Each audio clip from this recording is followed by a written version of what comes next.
Иако кај нас се уште не дошло, ни светот полека поминува времето кога електричните возила беа привилегирани. Субвенциите за нив се укинуваат, бенефициите се кратат, а користењето на јавни полначи станува се поскапо. Чести се случаевите и кога властите на нивните собственици им наметнуваат посебни давачки. Таква пракса веќе постои во повеќе од половината сојузни американски држави. Најновиот пример доаѓа од Тексас, каде со размислување дека не полнат гориво и со тоа не ги плаќаат таксите за одржување на инфраструктурата содржани во неговата цена, па регистрацијата за електричните возила е за $200 поскапа.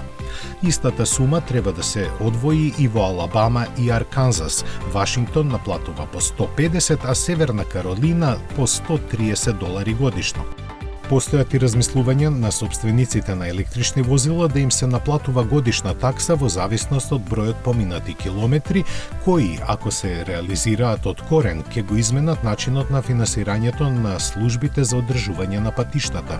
За колку пари станува збор, кажува информацијата дека Тексас во првата целосна година од воведувањето на новата давачка од собствениците на електричните возила очекува да собере $93 милиони. Од возачите пак чии автомобили трошат бензин или дизел се наплатуваат по 20 центи од секој галон и се собираат по повеќе од $3 милиарди годишно, што во просек е по $71 по возило.